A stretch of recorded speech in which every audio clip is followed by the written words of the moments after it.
राजस्थान की लड़ाई, या ये कहें कि कांग्रेस अध्यक्ष पद के लिए जो मचा घमासान है, अब राजस्थान से निकल के दिल्ली में आ गया है।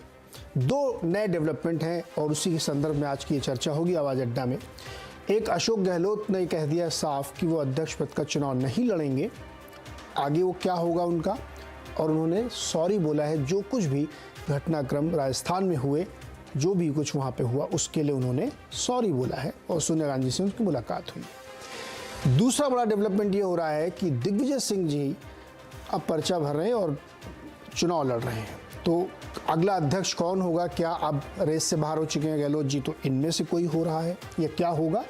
लेकिन उससे बड़ा सवाल है कि गहलोत जी का क्या होगा, और गहलोत जी ने क्या अपना मिशन एकम्प्लिश कर लिया है जो वो चाहते थे। आप लोगों को याद हो तो तनोत माता के मंदिर के बाहर जो उन्होंने बाइट दी थी, उसमें उन्होंने कहा था कि वो तो लड़ना ही नहीं चाहते चुनाव, वो हर समय अंतिम दिन तक वो राजस्थान में ही रहना चाहते, भले ही किस पे पद में रहें। तो क्या उसी संदर्भ में इसको देखा जाना चाहिए? एक रिपोर्ट देखिए तमाम घटनाक्रम की, उसके बाद चर्चा करेंगे।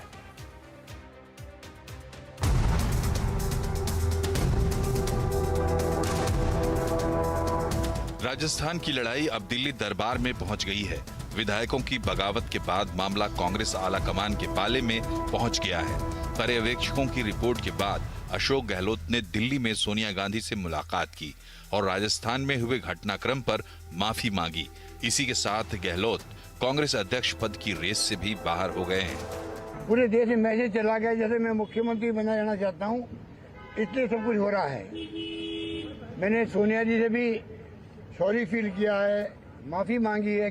तो मैंने तय किया है अब मैं इस माहौल के अंदर चुनाव नहीं लड़ूंगा। हालांकि गहलोत राजस्थान के सीएम बने रहेंगे या फिर उनकी कुर्सी जाएगी, इस पर फैसला सोनिया गांधी को करना है। The decision of Chief Minister of Rajasthan will be decided by the Congress President within 1 or 2 days. That's all. लेकिन इस पूरी घटना से कांग्रेस की कलह खत्म नहीं हुई है। गुटों में बटे नेता गहलोत की अब भी आलोचना कर रहे हैं। कई लोग प्रयोग कर रहे हैं, हम गद्दार हैं, हम असंसदीय भाषा का प्रयोग वो लोग हमारे खिलाफ कर रहे हैं। मैं समझता हूं कि इससे बुरी बात कोई हो नहीं सकती, और जो कहने वाले स्वयं अपने गुरबान में जाके देखें। ये बहुत दुर्भाग्यपूर्ण है कि लोग सत्ता का सुख छोड़ना नहीं चाहते हैं। देखिए, पार्टी की वजह से कोई भी बड़ा नेता है वो पार्टी की वजह से। जयपुर का ड्रामा जिस अध्यक्ष चुनाव को लेकर निकला, उस पर सस्पेंस अभी बना हुआ है। गहलोत के आउट होने के बाद दिग्विजय सिंह की एंट्री हो गई है। उन्होंने नामांकन भरने की तैयारी कर ली है। मैं आज अपना नामांकन फॉर्म लेने आया हूं और संभवतः कल भरूंगा। दिग्विजय को गांधी परिवार का आशीर्वाद है, लेकिन मैदान में शशि थरूर अब भी जमे हुए हैं। G23 के नुमाइंदे थरूर की लड़ाई रस्मी रह जाएगी, लेकिन सवाल ये है कि क्या राजस्थान की कलह ने अध्यक्ष चुनाव के महत्व को कम कर दिया? फोकस अंदरूनी कलह से हुई जगहंसाई पर ज्यादा हो गया। क्या राजस्थान का संग्राम खत्म हो गया है, या चुनाव के बाद वहां कुछ और एक्शन देखने को मिलेगा? और सबसे बड़ा सवाल, क्या 24 साल बाद कांग्रेस को गांधी परिवार के बाहर दिग्विजय सिंह के रूप में नया अध्यक्ष मिलेगा?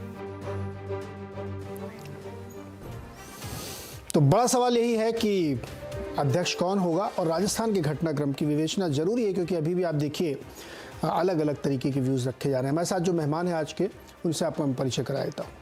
वरिष्ठ पत्रकार राम कृपाल सिंह जी हमारे साथ हैं, वरिष्ठ पत्रकार विनोद अग्निहोत्री जी भी हमारे साथ हैं, और इसके साथ ही वरिष्ठ पत्रकार प्रेम कुमार जी हैं। सत्य हिंदी के फाउंडर और बहुत ही सीनियर जर्नलिस्ट आशुतोष जी, और साथ ही मेरे मित्र विश्लेषक कार्तिकेय बत्रा अमेरिका से हमारे साथ जुड़ रहे हैं। बहुत बहुत स्वागत है आप सभी लोगों का इस खास चर्चा में। इस जो रिपोर्ट में तो आपने देख ही लिया होगा अब तक कि क्या घटनाक्रम है। तो दो महत्वपूर्ण सवाल है जिस पे हम लोग थोड़ा समझना चाहते हैं, चर्चा करना चाहते हैं कि रामकृपाल जी, गहलोत जी का मिशन एकम्प्लिश हो गया? देखिए, मुझे तो लग रहा है मतलब कि गहलोत जी जो चाहते थे हुआ वही है। मुझे पहले ही दिन से ऐसा लग रहा था कि गहलोत जी कांग्रेस अध्यक्ष नहीं बनना चाहते। कहीं न कहीं उसका कोई न कोई एक रूप मुझे लग रहा था कि अगर वो बनते भी तो ये जानते होंगे कि कांग्रेस का अध्यक्ष बनना कोई महत्वपूर्ण नहीं है, कोई घटना नहीं है। कांग्रेस का अध्यक्ष वही बनेगा और वही रह पाएगा जो गांधी परिवार का करीबी होगा, गांधी परिवार की बात मानेगा, इसमें कोई दो राय नहीं। तो ये जो अध्यक्ष बनने की ललक मुझे तो नहीं लगती है कहीं से भी किसी में रही हो कि वो बन जाए। ये अब दिग्विजय सिंह आगे बढ़ रहे हैं, शशि थरूर जी हैं, आज पवन बंसल जी का भी नाम आ रहा है। तो एक बात तो साफ हो गई कि गहलोत जी इससे बाहर हो चुके हैं। और मुझे ऐसा कहीं न कहीं लगता है कि गहलोत जी कोई बहुत बड़ी इच्छा उनकी नहीं थी कांग्रेस का अध्यक्ष बनने की। रही कि अब आगे क्या होगा, कितना है सही, अभी तो परिस्थितियां, अभी तो बहुत कुछ होना बाकी है। अगर राजस्थान में सत्ता परिवर्तन होता है और वाकई अगर सचिन पायलट को कुर्सी मिलती है और गहलोत जी सहयोग करते हैं, मेरे लिए तब ये एक सुखद आश्चर्य होगा। हालांकि अभी इस मामले में मैं कुछ भी कहने से बचूंगा। कुछ भी कहने से बचेंगे। प्रेम कुमार जी, गहलोत जी का निशाने पे तीर लगा है। मैंने कहा ना कि सबसे पहले उनकी वो बाइट याद करी जब वो तनोत माता मंदिर के बाहर से उन्होंने कहा था कि वो तो बनना ही नहीं चाहते अध्यक्ष, वो राजस्थान की सेवा करना चाहते हैं, यही रहना चाहते हैं। तो उन्होंने अपना इरादा पहले साफ कर दिया था। अब मैं इसको एक कॉन्स्पिरेसी थ्योरी की तरह क्वेश्चन में फ्रेम कर दूं, इतना पूरा कुछ ड्रामा हुआ और उनका मुद्दा सेट हो गया कि उन्होंने नाम भी विड्रॉ कर लिया, सॉरी बोल दिया, काम खत्म, अब मैं इधर ही रहूंगा, यही है। जी मान लीजिए थोड़ी देर के लिए कि जो वो चाहते थे वही हुआ। हाँ। लेकिन किस कीमत पर हुआ। हाँ। जो उनकी सबसे बड़ी निष्ठा रही गांधी परिवार के साथ, उसमें अविश्वास पैदा हुआ, उस कीमत पर हुआ। इस कीमत पर हुआ कि उन्होंने दिखाया कि मेरे कमांड में एक भी एमएलए नहीं है। उस कीमत पर हुआ कि वो उनको माफी मांगनी पड़ी। अब इतनी जिल्लत जहालत के बाद अब वो इस पद पर बने भी रह सकते हैं, तो कितने लंबे समय तक बने रह सकते हैं, ये भी एक बड़ा सवाल है। और इससे बड़ा सवाल है कि आगे वो क्या चुनाव में पार्टी का चेहरा रह पाएंगे।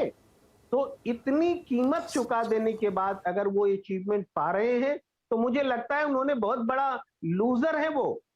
पार्टी अध्यक्ष पद नहीं मिलना एक तो बड़ी घटना है, और दूसरा है कि पूरा विश्वास उन्होंने खो दिया है। सिर्फ आलाकमान नहीं, पूरे कांग्रेस पार्टी में अविश्वसनीय बनकर के सामने उतरे। इस हिसाब से हम देखें तो वो बहुत बड़े लूजर है। हाँ, आप पॉलिटिकली हम लोग चर्चा करें तो कहें कि वो जो चाहते थे वो हो गया, वो विनर है, लेकिन विनर नहीं है। कांग्रेस पार्टी का आलाकमान आज भी बाइंडिंग फैक्टर के रूप में अपने आप को एस्टैब्लिश करते हुए दिख रहा है। पूरी पार्टी वहीं से संकट मोचन वाली स्थिति को खोज रहा है, और आखिर वहीं पर आकर के माफी भी मांगनी होती है, वहीं से सोल्यूशन भी निकलता है। पूरे तौर पर मैं थोड़ा संक्षेप में अगर एक लाइन में बोलूं तो ये जो चुनाव की अहमियत होती है इलेक्शन की, इलेक्शन पूरे डेमोक्रेसी को जिंदा कर देता है, चाहे आम चुनाव हो, स्थानीय चुनाव, किसी भी किस्म का चुनाव। और कांग्रेस पार्टी के भीतर भी जो चुनाव हो रहा है, कांग्रेस पार्टी नए सिरे से जिंदा होकर के खड़ी दिख रही है, जो पीछे समय में, लंबे समय में नहीं दिखी थी। जी प्रेम कुमार जी, क्या सच्ची मुच्ची वाली माफी मांगी थी उन्होंने? देखिए, माफी तो माफी होती है। अब सच नहीं मांगी, ये बात कहने के लिए उतनी ही मशक्कत नहीं पड़ेगी जितना ये बोलने के लिए कि सचमुच की माफी मांगी। तो कुल मिलाकर के माफी मांगी ये सबके सामने।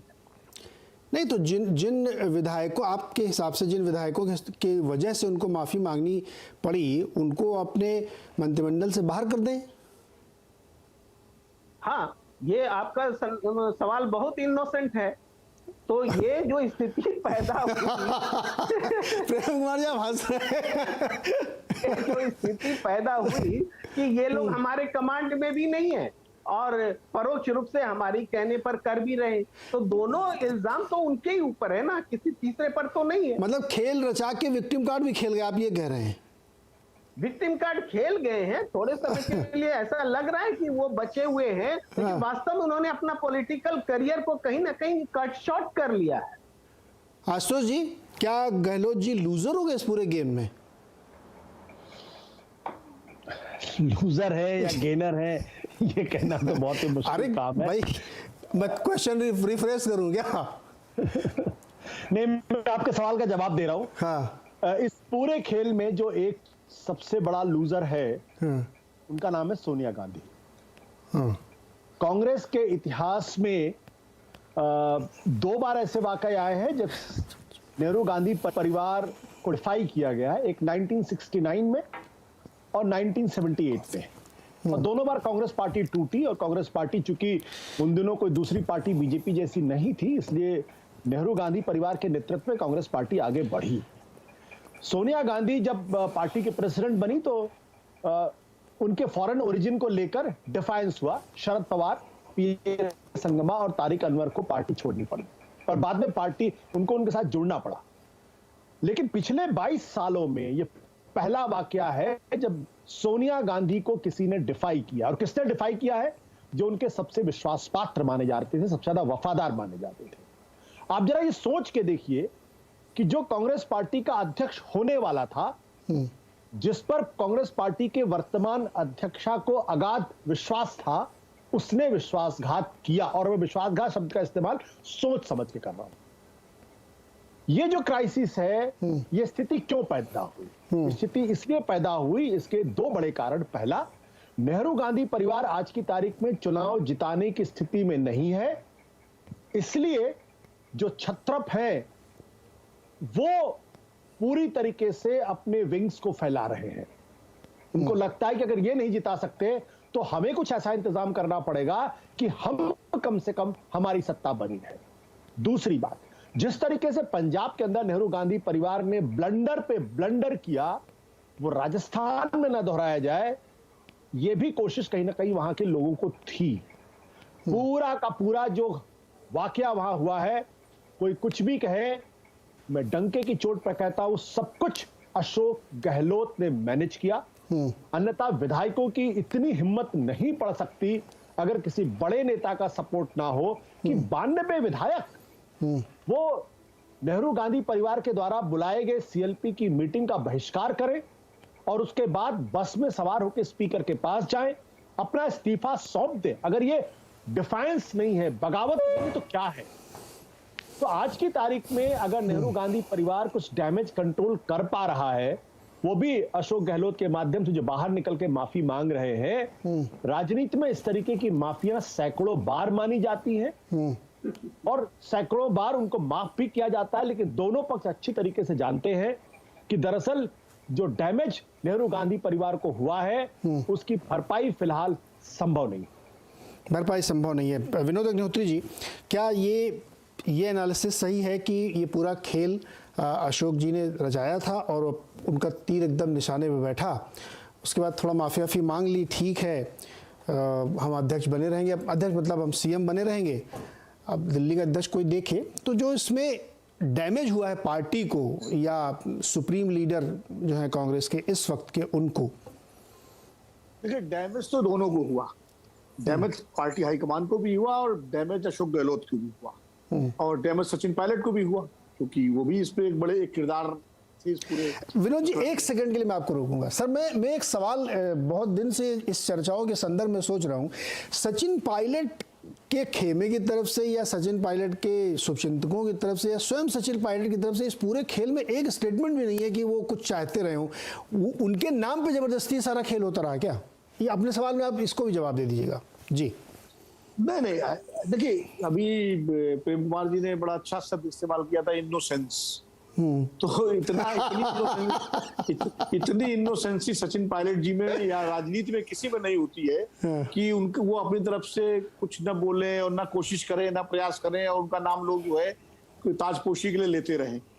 तो सचिन पायलट बाकायदा खुल के मैदान में थे, प्रियंका गांधी से मिले, राहुल गांधी से मिले, सोनिया गांधी से मिल रहे थे। बाकायदा वो दावा कि उनको कहा गया विधायकों से मिले जाकर के, एक विधायक से उन्होंने संपर्क किया कि उनको कहा गया विधायकों जाके मिलिए, विधायकों की राय अंतिम राय मानी जाएगी और विधायक तो ये सब एक्सरसाइज की उन्होंने, तब उनका नाम चल रहा था और तब उनका नाम मीडिया में, सोशल मीडिया में हम सब लोग ले रहे थे।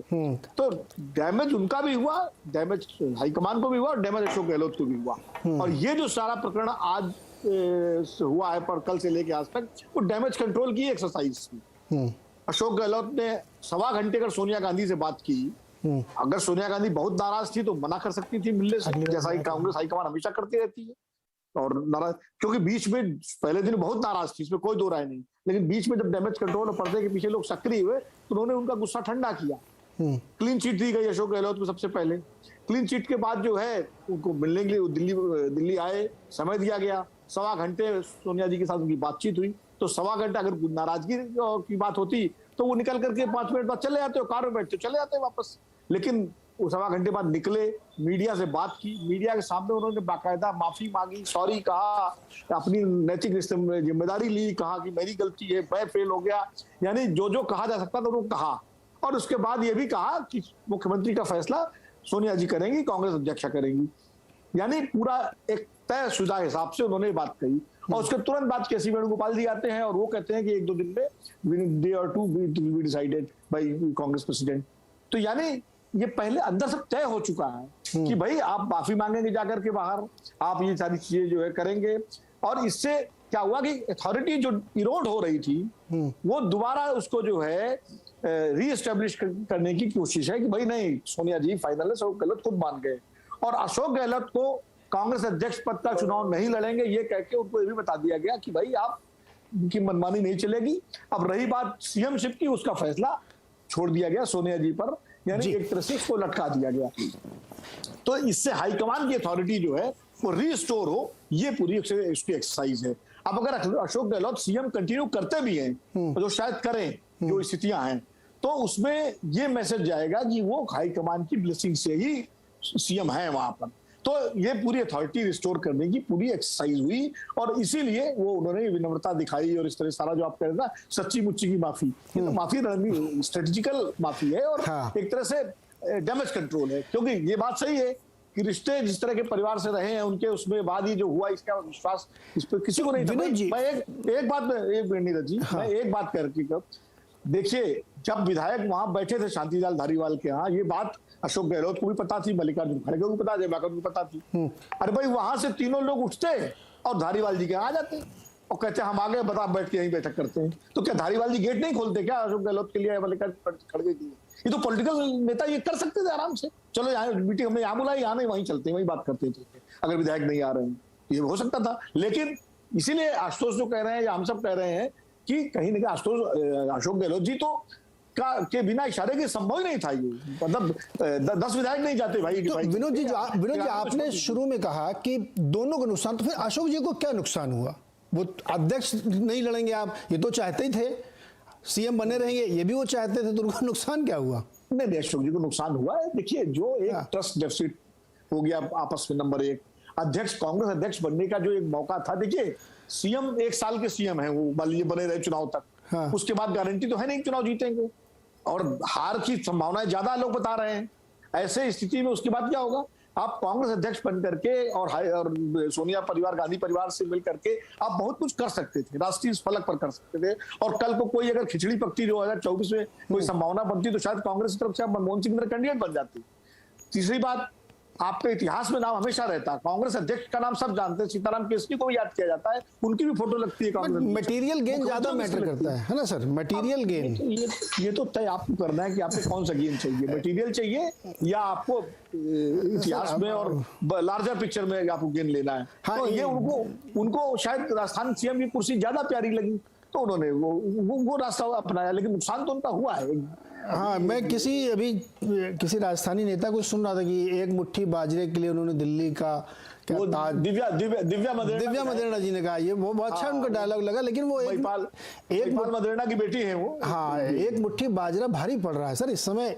वो उनको देखिए 24 में शायद संभावना उनको नहीं दिख रही होगी, वो असेसमेंट उनका भी पुराने नेता है, तो क्या फायदा बन के और ठीकरा और फूटेगा आपके ऊपर, 1.5 साल का समय बचा, क्या करेंगे आप?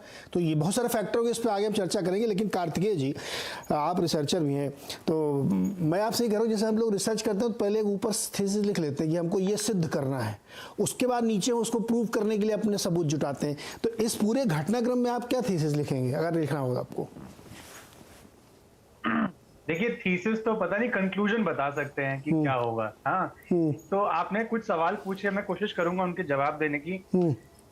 ये आपने कहा अशोक गहलोत को नुकसान क्या हुआ और सचिन पायलट जी चुप क्यों रहे, ये आपस में इंटरकनेक्टेड है। जो सचिन पायलट की मॉरल अथॉरिटी 2020 में कम हुई थी, अशोक गहलोत जी की इस एपिसोड के बाद अब वो कहीं ना कहीं लेवल पे आ गए हैं कि उन्होंने एक रिबेलियन किया था। हाँ, उनका रिबेलियन बीजेपी से जुड़ा हुआ था, ये और नेगेटिव है, लेकिन इस रिबेलियन के बाद अब जो दो खेमे हैं उनमें से किसी एक के पास ज्यादा मॉरल अथॉरिटी नहीं रह जाएगी। ये बहुत अहम बात है मेरे हिसाब से।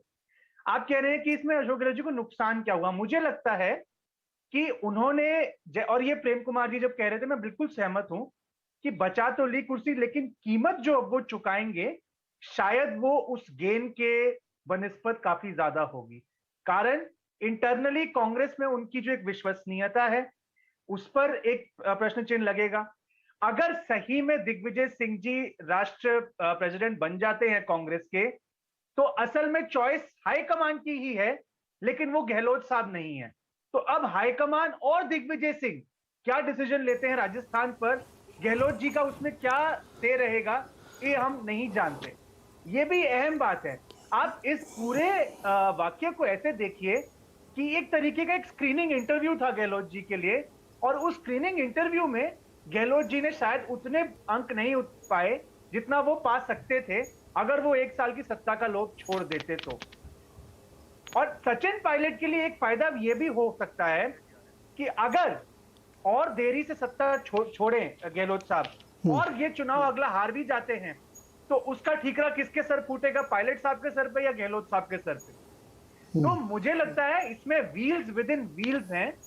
एक एक्सटर्नल पर्सपेक्टिव से अगर आप देखें तो एक आर्ग्यूमेंट जो मैं आपको प्रेजेंट कर सकता हूं, मुझे लगता है हाईकमान की इंटरनल अथॉरिटी की तो इरोड हुई है, ये बात बिल्कुल सही है, लेकिन एक्सटर्नली एक जो मैसेज अगर मीडिया, अगर इनका डिपार्टमेंट या इनके जो मीडिया डिपार्टमेंट है वो स्पिन कर पाए कि देखिए आप कहते हैं हम यूथ लीडरशिप को नहीं लाना चाहते थे, इस बार हमने कोशिश करी, इस बार हाईकमान की चॉइस एक यूथ लीडर था, लेकिन इस बार विलेन कौन बन गए, अशोक गहलोत साहब। तो मुझे लगता है कि ये इतना ब्लैक एंड व्हाइट नहीं है, इसमें सबने कुछ ना कुछ खोया है, सबने कुछ ना कुछ पाया है। मुझे लगता है पायलट साहब ने एक काफी हद तक अपनी रिस्पेक्ट को वापस अर्जित किया है जो उन्होंने 2020 में खो दी थी। गहलोत साहब ने अपनी विश्वसनीयता खोई है, हाईकमान ने अपनी अथॉरिटी खोई है, लेकिन हाईकमान ने यह समझा कि अगर गहलोत साहब अभी पावर देने को तैयार नहीं है तो अध्यक्ष बनने के बाद पता नहीं क्या होता। ये एक स्क्रीनिंग इंटरव्यू टाइप हो गया। और गहलोत साहब ने क्या पाया, वो 1 साल और शायद या अगले कुछ महीने, मुझे तो लगता है, क्योंकि ऐसा सुनने में आ रहा है कि दिवाली के बाद शायद इस पर एक फैसला होगा कि कौन अगला मुख्यमंत्री बनेगा। तो आई थिंक बहुत ग्रे है, ये ब्लैक और व्हाइट नहीं है नीरज जी। मुझे लगता है सबने कुछ ना कुछ खोया है और सबने कुछ ना कुछ इसमें पाया है। अब वो जैसा कि आप पिछले बार विनोद जी आपको कह रहे थे, अब आप देखिए कि इसमें क्या आपको बेहतर लगता है। लेकिन अगर दिग्विजय सिंह जी सही में प्रेसिडेंट बन जाते हैं तो शायद गहलोत साहब के लिए ये बाजी उतनी अच्छी नहीं रही मेरे ख्याल से। आशुतोष जी, क्या कांग्रेस की टॉप लीडरशिप या जो नए अध्यक्ष बनेंगे इंक्लूडिंग इस स्थिति में होंगे कि वो अशोक गहलोत को 2-4 महीने बाद निपटा दें? 2 राज्य हैं मात्र रिसोर्सेस के लिहाज से, कर पाएंगे क्या वो? मुझे लगता है कि आपके कार्यक्रम में मैंने बहुत पहले पंजाब के संदर्भ में कहा था कि नवजोत सिंह सिद्धू का पार्टी अध्यक्ष बनाना ब्लंडर और उनका इस्तीफा न एक्सेप्ट करना उससे बड़ा ब्लंडर। अगर आप इस घटनाक्रम के बाद अगर अशोक गहलोत को हटाने की कोशिश की जाती है तो कांग्रेस पार्टी का मतलब कुछ कहा नहीं जा सकता उसके बारे में। अब जो स्थिति है उस स्थिति में अशोक गहलोत के नेतृत्व में ही अगला चुनाव कांग्रेस पार्टी को लड़ना चाहिए, चाहे हारे हुए या जीते। जब 92 विधायकों ने लिखित तौर पर एक तरीके से कह दिया कि वो सचिन पायलट के नेतृत्व में कम नेतृत्व नहीं स्वीकार करेंगे, जो लोग भी मानेसर गए या उनको हम उनके बीच में से किसी को भी हम एक्सेप्ट नहीं करेंगे। अगर आप किसी को मुख्यमंत्री बनाना है तो जो यहां पर थे उनको आप मुख्यमंत्री बनाइए। अब अगर मान लीजिए कि सोनिया गांधी के दबाव में, पहली बात तो ये दबाव कितना काम करेगा अभी कहना थोड़ा सा मुश्किल काम है। दूसरी बात, अगर मान लीजिए 3 महीने के बाद अशोक गहलोत को हटा के सचिन पायलट को अगर मुख्यमंत्री बना भी देते हैं तो जो कांग्रेस पार्टी, जो भारतीय जनता पार्टी का ऑपरेशन लोटस होगा, उसमें सचिन पायलट के अंदर कितना राजनीतिक चातुर्य है उसको रोक पाने का, ये भी देखने वाली बात है। ऐसा तो नहीं कि पता चला विधानसभा चुनाव आने के पहले ही कांग्रेस पार्टी की सरकार गिर गई और कई टुकड़ों में बट गई और कई शिंदे पैदा हो गए और फिर उसके बाद पता चला वहां भाजपा की सरकार बन गई और चुनाव भाजपा के नेतृत्व में लड़ा जा रहा। तो अब यहां से एक ही रास्ता जाता है, वो रास्ता ये है कि अशोक गहलोत के नेतृत्व में कांग्रेस पार्टी विधानसभा का चुनाव लड़े, चाहे हारे चाहे जीते।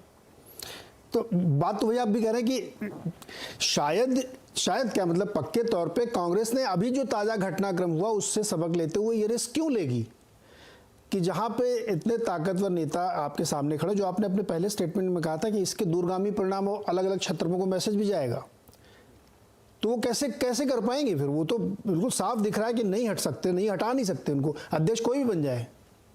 देखिए Neeraj ji, beggars can't be chooser. अब ये सोनिया गांधी नेहरू गांधी परिवार ये चूज नहीं कर सकता है कि वहां किसको हटा के किसको बनाएंगे।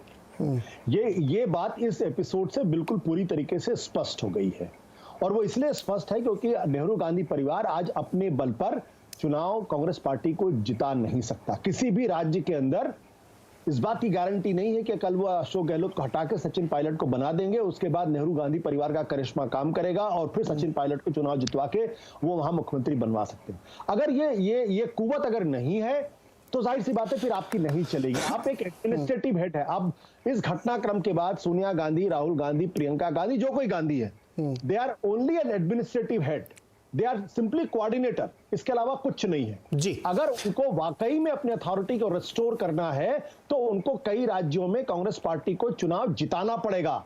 जैसे नरेंद्र मोदी की ताकत क्यों है? क्योंकि वो अपने बल पर चुनाव जिताते हैं।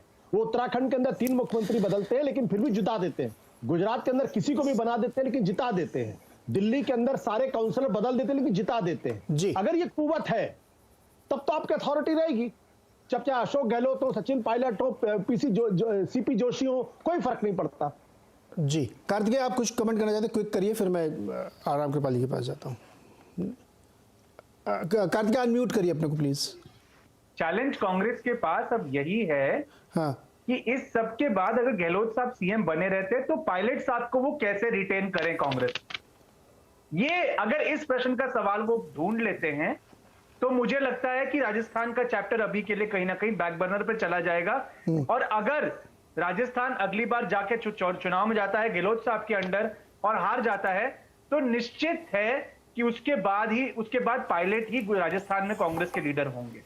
जी रामकृपाल जी, ये सवाल एक बार निकल के आ रहा है बार बार, जिस पे मैं चाहता हूँ कि आप लोग अपनी राय दें कि जैसे आशुतोष जी कहना चुनाव नहीं जिता सकते इसलिए आला कमान की शक्तियां कम हुई हैं और लोग उनको उतना तवज्जो नहीं दे रहे हैं। मैं इसमें थोड़ा सा आपसे और राय चाहता हूं। उस संदर्भ के लिए मैं सिर्फ सवाल रख रहा हूं, वहां पे बिल्कुल उसी पे डिस्कशन ना करें आप लोग। बीजेपी बहुत लंबे समय तक विपक्ष में रही है, बहुत राज्यों में रही है, लेकिन उनके यहाँ ऐसी स्थिति नहीं पैदा होती। वो लगे रहते हैं, मेहनत करते रहते हैं। कांग्रेस में ये परिस्थिति क्यों बन रही है? या अभी आशुतोष ने कहा कि रिस्क लेने की क्षमता नहीं है। आप पायलट को प्रोजेक्ट करके चुनाव जिताएं न जिताएं ये तो बात की बात है, पहले तो आप रिस्क लीजिए, डिसीजन लीजिए। ये जो शक्ति का क्षरण है ये क्यों हुआ है, ये क्यों नहीं हो पा रहा है? इसमें कौन सा पैसा लग रहा है कि सचिन पायलट, आप क्या गारंटी अशोक गहलोत चुनाव जिता ही देंगे? देखिए, राजनीति में ये नहीं होता है कि आप जो चाहें वो बहुत जल्दी पा लें, ऐसा नहीं होता है। मैं बहुत क्षमा के साथ एक बात कह रहा हूं कि मैंने आज नहीं करीब 5-7 साल से मैंने एक बात कही थी पहले कि कांग्रेस कभी विशेष पार्टी हुआ करती थी, फिर ये शेष हुई, आज की तारीख में और शेष है। तो कांग्रेस हाई कमान, ऐसा मत समझे कि पार्टी दुबली हो गई और हाई कमान बड़ा मजबूत हो गया। पार्टी की जो स्थिति होती है हाई कमान की भी वही स्थिति होती है। जैसा आशुतोष भाई ने कहा, मैं 100% उनकी बात से सहमत हूं। अभी उन्होंने एक ब्लॉग भी लिखा था जिसको मैंने पूरा पढ़ा था, ये सही है। जो लोग इस गलतफहमी में रहते हैं कि कांग्रेस के बाहर का कोई आएगा तो कांग्रेस बड़ी मजबूत हो जाएगी, सीताराम केसरी, नरसिम्हा राव, ये सब दौर को मैं कहना नहीं चाहता, आप देख लीजिए क्या है। कांग्रेस की एक सीधी बात रही है, जो कांग्रेस की आप उसे विशेषता कहें या कमजोरी कहें, कांग्रेस के जितने भी कार्यकर्ता हैं, नेता हैं, फॉलोअर हैं, उनके लिए अगर कोई गांधी परिवार से कोई है तो हमें स्वीकार है, वरना अगर गांधी नहीं तो मैं क्यों नहीं। इसी में आप देखिए संगमा गए, ये अपना अर्जुन सिंह, नारायण दत्त तिवारी, शरद राव, ये जितेंद्र प्रसाद, माधव राव, शरद पवार, बहुत लोग गए जी। वही कह रहा हूं कि कितने लोग गए। लेकिन आज की तारीख में एक दिक्कत यह है कि अध्यक्ष पद का डी फैक्टो जो कुछ रहेगा वो गांधी परिवार है, चाहे वो खड़ाऊ भी रखी रहे। लेकिन सवाल इस बात का है कि वो जो अध्यक्ष है वो अगर काम करना चाहता है इंदिरा गांधी की तरह। मुझे याद है मैं 80 में टाइम्स ऑफ इंडिया बंबई में था, वहां मुख्यमंत्री का चुनाव चल रहा था। रात को कोई फोन आया और सुबह सबको पता चला कि बाबा साहब भोसले, एक दिन पहले बाबा साहब भोसले ऐसे ही मजाक में उन्होंने कहा था कि अरे मैं भी कभी मुख्यमंत्री बन सकता हूं। मजाक कर रहे थे, उनको विश्वास ही नहीं था कि कभी उनका नाम आएगा। और ये बात कब की है, जब महाराष्ट्र के बड़े बड़े दिग्गज नेता उस समय थे, किसी को पता नहीं था कि बाबा साहब भोसले हो जाएंगे। वो ताकत सोनिया गांधी में नहीं है। और ये बात सही है कि जब आप आज की तारीख में कांग्रेस चल किसके बूते पर रही है, जहां जो नेता मतदाता को इकट्ठा करके अपने फेवर में ले लेता है। आज गहलोत के साथ 92 विधायक चले गए। गहलोत जी इतने नजदीकी हैं सोनिया गांधी के, तो क्या ये भी कॉन्फिडेंस नहीं था कि अगर हम सचिन पायलट का नाम ले रहे हैं या कहीं से तो बगावत नहीं होगी। ये हर आदमी जानता है कि गहलोत सचिन को लेकर के उनकी बहुत हार्ड लाइकिंग और डिसलाइकिंग है। समझौता होने के बाद जब भी कभी वो सचिन का नाम लेने का मौका आया है, उन्होंने उनको गद्दार एक तरह से अपरोक्ष रूप से जैसे भी हो ये कहा है। तो एक बात तो सबको पता थी कि गहलोत जी कुछ भी करेंगे, लेकिन वो सचिन पायलट को मुख्यमंत्री राजस्थान के रूप में नहीं स्वीकार वो करेंगे, न होने देंगे। अब ये बात आला कमान को पता न हो और सब कहें गहलोत जी बहुत खो दिया है। मैं एक सवाल पूछता हूं, गहलोत के पास पाने को था क्या? आपको गहलोत को रबर स्टैंप बनना था, मनोहर जोशी की तरह की बाला साहब ठाकरे होंगे, करना वही है जो वो कहेंगे, लेकिन एक आप चलते जाइए। तो देखिए ये सोनिया गांधी या गांधी परिवार की स्थिति उसी तरह की रहेगी जो कांसीराम या कभी बाला साहब ठाकरे की थी या जेपी की थी। वो सत्ता में रहे या न रहे, कब सत्ता में, सही बात है प्रधानमंत्री कौन रहा है वो गांधी परिवार का इतने सालों से। लेकिन सत्ता तो क्या सर, देखिए सत्ता आती जाती रहती है, ये राजनीतिक सच्चाई है। लेकिन आपने बीजेपी का कहा, मैं केवल एक लाइन कहूंगा। हाँ, बीजेपी में यह है कि संगठन से सत्ता तक पहुंचा जाता है। कांग्रेस सोचती है कि सत्ता से संगठन बनाएंगे, ये बड़ा फर्क है। बंगाल में 3 सीट से 73 सीट अगर वो पहुंच रहे हैं और सीपीएम और कांग्रेस अगर 0 हो गई तो वो संगठन से वो 73 मिली है उनको जी। तो मैं समझिए कि चूंकि केंद्र में सत्ता में इसलिए पहुंच गए, ऐसा नहीं है जी। बहुत सारा जो है बीजेपी का संगठन का तरीका वो आरएसएस नहीं। प्रेम कुमार जी की बात जानना चाहता हूं मैं, बहुत पुरानी बात नहीं है जो प्रेम कुमार जी अविश्वास हुआ है कि जो आशुतोष जी ने हाईलाइट किया कि क्षत्रप नेता या जो रीजनल लीडर्स हैं उनके बड़े बड़े उनके बीच में और सुप्रीम लीडरशिप के बीच में जो एक डिस्कनेक्ट सा हो गया, जो अभी हम लोगों को देखने को मिला कि अशोक गहलोत जी इतने लॉयल होने के बाद भी उनकी बात नहीं मान रहे थे। वो 2004 में भी तो सोनिया जी सत्ता में लेके आई थी पार्टी को, 10 साल चली थी सरकार। तो ये जो इतना ट्रस्ट डेफिसिट खड़ा हो गया सिर्फ इसलिए कि वो चुनाव नहीं जिता पा रही, मैं इसको थोड़ा सा ये बात एक्सेप्ट करने में जम नहीं रहा है कि खाली इस वजह से लोग एकदम छिटके जा रहे हैं। ये मुझे भी अजीबोगरीब लग रहा है कि चुनाव नहीं जिता पा रहे, लेकिन चुनाव में तो वास्तव में सोनिया गांधी जी के नेतृत्व में पार्टी सत्ता में लौटी थी, तो चुनाव जिताने का मादा तो इसी परिवार में रहा है, चाहे अतीत में चाहे वर्तमान में या अभी भी जो हमें निकट भविष्य में दिख रहा है। दूसरी बात यह है कि जो बात राजस्थान से इसके संदर्भ से कही जा रही है कि वहां 92 विधायक अगर अगेंस्ट में हो गए। देखिए यहाँ आपने एक बहुत महत्वपूर्ण बात कही थी कि सचिन का नाम लेकर के कहीं खेल तो नहीं कर दिया गया। वास्तव में देखिए कि ये बात की आला कमान ने क्या ये कहा था कि सचिन पायलट को मुख्यमंत्री बनाने के लिए ये बैठक बुलाई जा रही, ऐसा कुछ बात थी, ऐसी कोई बात खुलकर नहीं कही गई। अब है कि ये जो बैठक बुलाई गई ऑफिशियल, उसमें अशोक गहलोत भी थे, और पार्टी के पर्यवेक्षक भी थे, और अशोक गहलोत का गांधी परिवार पर फुल फेथ है, दोनों का एक दूसरे पर यह भी था। तो उन विधायकों को अगर अंदर खाने किसी ने उकसाया या अशोक गहलोत जी ने उकसाया, तो ये माना गया कि वो कांग्रेस के आलाकमान के साथ ही होंगे, जाएंगे कहां?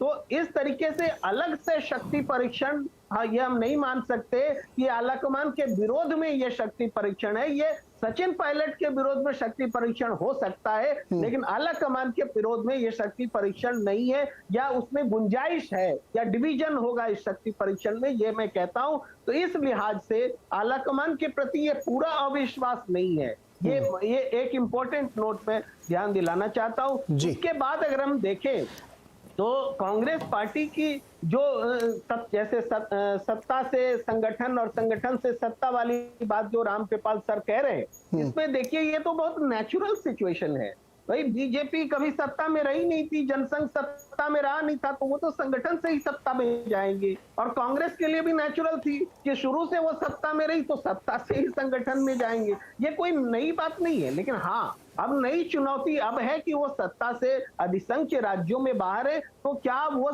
संगठन से सत्ता की ओर जा सकते हैं, ये चुनौती है। लेकिन पिछले जब चुनाव में जब 3 राज्यों में राहुल गांधी अध्यक्ष बने थे और 3 राज्यों में अचानक जीत मिली थी, तो ये अचानक क्या क्षेत्रीय छत्र पैदा हो गए, उनकी ताकत बढ़ गई। क्या ये मान लिया जाए कि सारे जो क्षेत्रीय छत्र थे उन्हीं की वजह से पार्टी 3 राज्यों में जीत गई, उनमें राहुल गांधी की और नेतृत्व की कोई भूमिका अक्षरशः नहीं स्वीकार किया जा सकता। बगैर नेतृत्व के भी, बगैर आला कमान के, या वो जिताऊ नहीं है, वो जिता नहीं सकते, इसे भी अक्षरशः स्वीकार नहीं किया जा सकता। जी, तो आला कमान को अपनी अथॉरिटी को स्टैब्लिश करने के लिए कुछ कदम उठाने चाहिए, वो उनकी मर्जी, वो क्या उठाएं। विनोद जी, ब्रेक लेना, लेकिन उससे पहले मैं आपका कमेंट इस पर जरूर चाहता हूं कि इस ताज़ा घटनाक्रम में अथॉरिटी बनाने के लिए क्या कर रहे हैं या क्या करना चाहिए उनको? ऐसे तो लग रहा है कि सब मामला सुलट गया, खेल खत्म।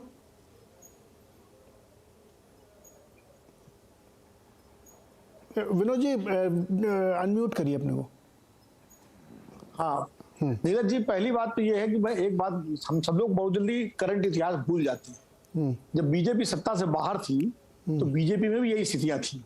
कल्याण सिंह का विद्रोह याद करिए, तो अटल बिहारी वाजपेयी सत्ता में थे उसमें उत्तर प्रदेश में। नरेंद्र मोदी के खिलाफ खुद 30-30, 35-35 विधायक आकर के यहाँ अडवाणी जी के यहाँ, अटल जी के यहाँ बैठे रहते थे गुजरात से। येदियुरप्पा का पूरा प्रकरण हमारे सामने है। शंकर सिंह वघेला ने कैसे जो है केशुभाई पटेल को हटा के अलग पार्टी बनाई और सरकार गिराई थी। तो ये सब बीजेपी में भी हुआ है, ऐसा नहीं है कि खाली कांग्रेस में हो रहा है। कांग्रेस पहली बार सत्ता से इतना लंबा बाहर। इंदिरा गांधी जब हारी थी तो 3 साल बाद सत्ता में वापस आ गई।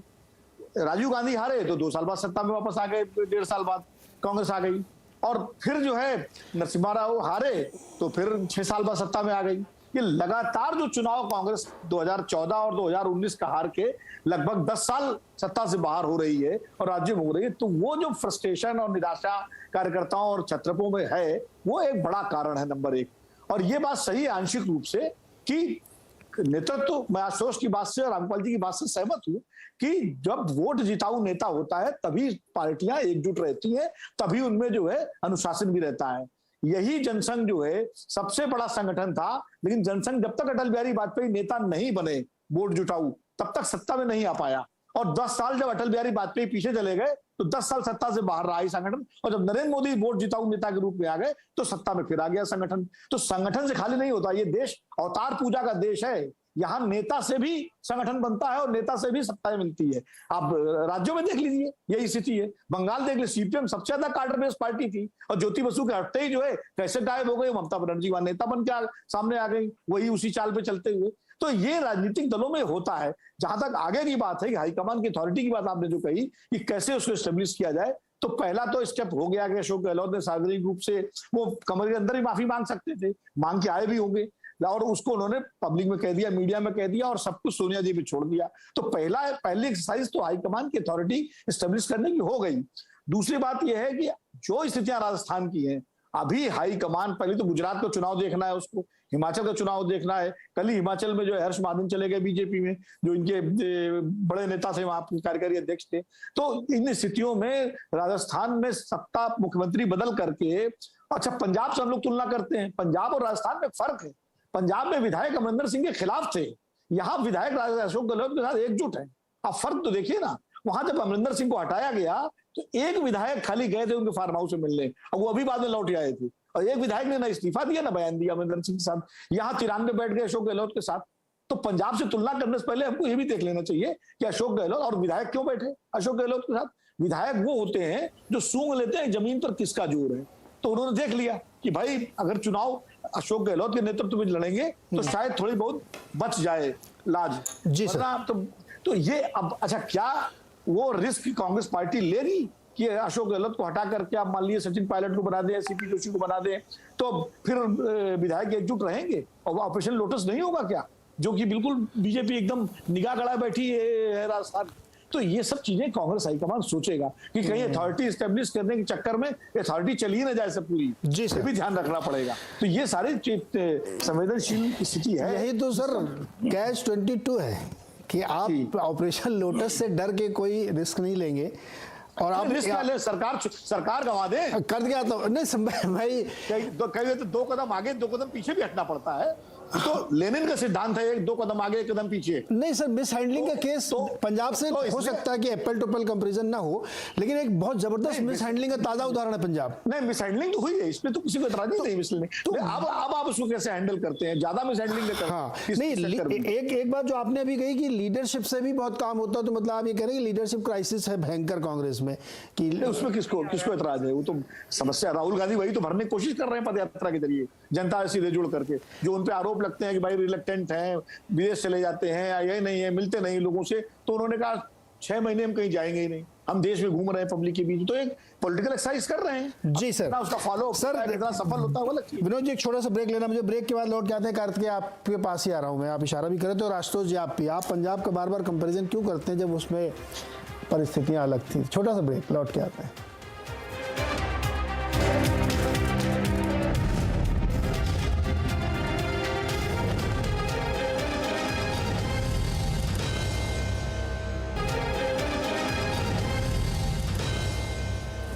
स्वागत एक बार फिर से आपका, और आज चर्चा हो रही है कांग्रेस के ऊपर। तमाम जो वहाँ पे गतिविधियां चल रही हैं अध्यक्ष के चुनाव से पहले के तमाम जो राजनीतिक घटनाक्रम बदले उसमें। कार्तिकेय और आशुतोष जी आप लोग से बातचीत करूंगा मैं। कार्तिकेय आप इशारा भी करें तो मैं उसमें एक सवाल भी जोड़ देता हूँ। देखिए राजनीतिक तौर पर कांग्रेस के पास अब लूज करने के लिए बहुत कुछ नहीं है। 2 राज्य हैं, अभी वो अगले साल चुनाव में भी जाने वाले हैं। किसी भी राजनीतिक दल के लिए नए प्रयोग करना, नई स्ट्रेटजीज बनाना, नए लोगों को सामने लाना, अगर ये नहीं करेंगे आप तो आप पुराने ढर्रे में वो 40 साल पहले वाली पॉलिटिक्स चला रहे हैं कि चलती रहेगी। मैं ये नहीं कह रहा हूँ कि आप अपनी सत्ता गंवा दें या कुछ, जैसे कि विनोद जी को आशंका है, मैं ये बिल्कुल नहीं। मैं ये कह रहा हूँ कि आप एक्सपेरिमेंट करिए, अथॉरिटी स्टैब्लिश करिए। सत्ता आती जाती रहती है, जब आपके प्रोग्राम्स आगे चलते तभी काम बनता है। तो इसका जवाब प्लस जो आप इशारा करें तो वो भी आप बताएं। और एकदम जवाब जुड़ा हुआ है नीरज जी। मतलब कोइंसिडेंस की बात ये है कि माइंड रीडिंग सर, पता नहीं कि आपने मेरा दिमाग पढ़ा कि मैंने आपका दिमाग पढ़ा। मैंने पढ़ लिया कि आप ये बोलने वाले, मैंने कहा सवाल बना देता हूँ जी। तो नीरज जी आपने पूछा कि सिर्फ वोट नहीं दिला पा रहे तो क्या इस वजह से आप गांधी फैमिली से बगावत करेंगे? वो कारण है। मुझे लगता है एक और कारण है, और विनोद जी बहुत सीनियर है, इनको तो मैं भी सुनता हूँ रोज। इन्होंने एक शो पर एक बात कही थी, पार्टी में कारीगर चाहिए। कांग्रेस में आज कारीगर जो हैं, जो बैकडोर मैनेजर्स हैं, उनकी एफिशिएंसी पर भी एक सवाल उठना चाहिए। आप किन्हें चुन रहे हैं और आप उन्हें किस काम के लिए चुन रहे हैं, बहुत अहम बात है। आपने जिन पर्यवेक्षकों को भेजा राजस्थान, उनमें से एक तो सीनियर लीडर है लेकिन वो साउथ के हैं। जो नॉर्थ इंडिया के लीडर थे, क्या वो इक्विप्ड थे कि वो अशोक गहलोत के स्टैचर के एक लीडर के साथ नेगोशिएट कर पाए इन चीजों पर? तो मुझे लगता है कि आला कमान की वोट कैचिंग एबिलिटी के साथ साथ जिन लोगों से वो घिरे हुए हैं इस समय, इस पर भी एक सवाल है। इस वजह से भी लोग नाराज हैं पार्टी के अंदर। ये कोई छोटी बात नहीं है। एक्सेस जो है लीडरशिप का, जो गेट कीपर्स हैं, वो बहुत इंपॉर्टेंट रोल प्ले करते हैं।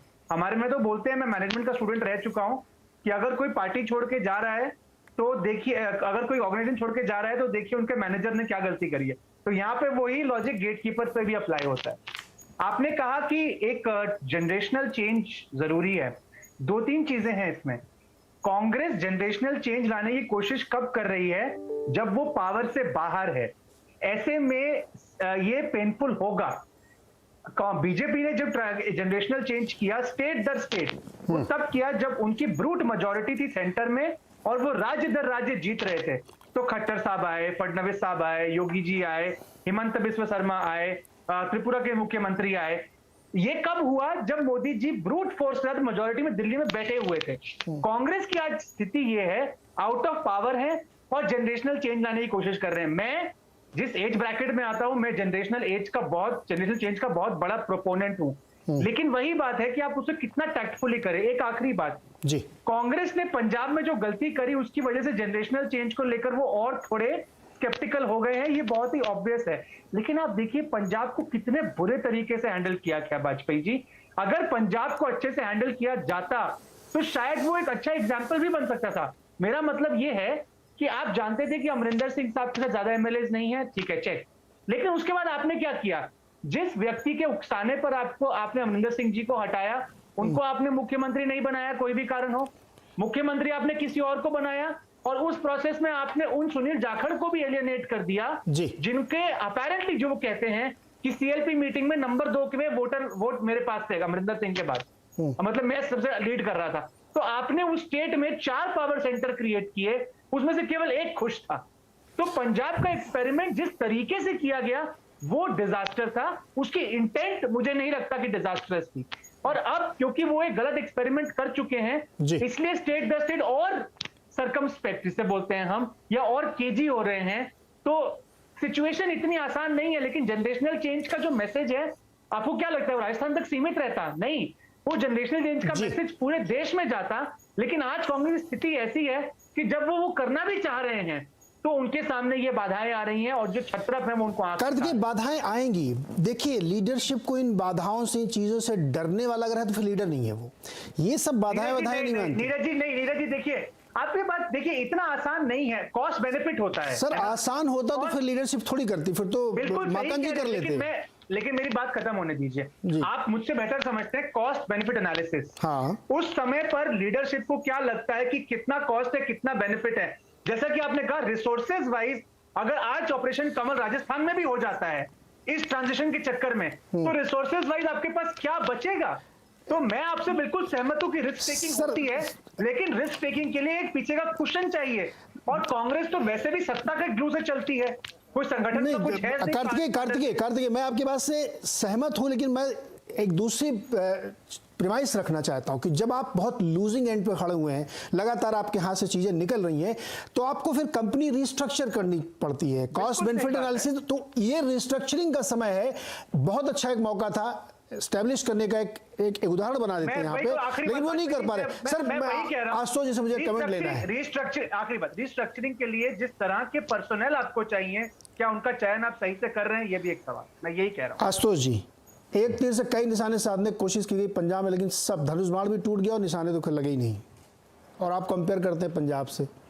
देखिए नीरज, जो कांग्रेस की समस्या है वो उसकी बुनियाद इस बात को लेकर यह है कि जब 1998 में जब सोनिया गांधी पार्टी के प्रेसिडेंट बनी, तो वो एक एडहॉक अरेंजमेंट था।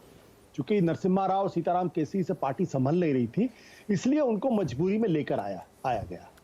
सोनिया गांधी ने एक काम यह किया कि सोनिया गांधी ने जो कांग्रेस पार्टी के अंदर जो गिरावट आ रही थी उसको रोका। Sonia Gandhi is a great manager, Sonia Gandhi is not a leader. Congress party को आज एक नेता की जरूरत है। और मैं क्यों यह बात कह रहा हूं, अगर आप 1998, 1999, 2004, 2009, 2014 और 2019 का अगर कांग्रेस का वोट देखें तो कांग्रेस का वोट कंसिस्टेंट है, 10 करोड़ वोट। और 2009 में कांग्रेस को लगभग 12 करोड़ वोट मिलते हैं, 206 सीटें मिलती हैं जी। 2019 में कांग्रेस पार्टी को फिर लगभग 12 करोड़ वोट मिलते हैं, लेकिन सीटें घट के हो जाती 52। इसका मतलब क्या है? कांग्रेस पार्टी अपना वोट नहीं बढ़ा पा रही है जी, मैनेज कर पा रही है। और वही भारतीय जनता पार्टी जो 2009 में लगभग 8 करोड़ वोट लेकर आई थी, वो 2014 में उसमें 10 करोड़ वोट का इजाफा होता है। तो ये इसलिए कर पाई है क्योंकि एक तो परिस्थितियां कांग्रेस के खिलाफ बहुत ज्यादा थी, दूसरा उनके पास नरेंद्र मोदी जैसा करिश्माई नेतृत्व मिला। तो जब तक कांग्रेस पार्टी को कोई करिश्माई नेतृत्व नहीं मिल पाता है, तब तक सोनिया गांधी मैनेज कर सकती हैं, एडमिनिस्ट्रेटिव हेड हो सकती हैं।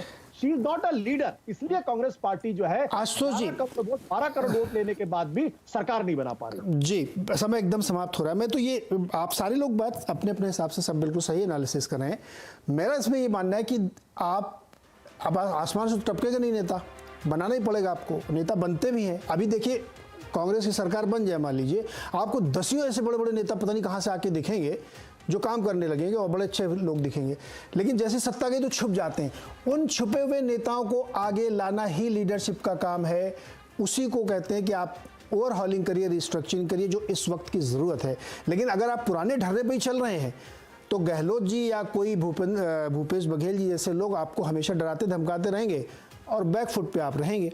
तो फिर 2024 का तो फिर आप भूल ही जाइए, पता नहीं कैसे होगा। लेकिन बहरहाल अभी इसमें बहुत जूस है। अभी देखते हैं नया अध्यक्ष कौन बनता है, उसके सामने 2000 की चुनौतियां क्या हैं और क्या वो फ्री हैंड मिलेगा उसको। इस पर भी चर्चा करेंगे जैसे अध्यक्ष बनता है। बहुत बहुत शुक्रिया आज के लिए।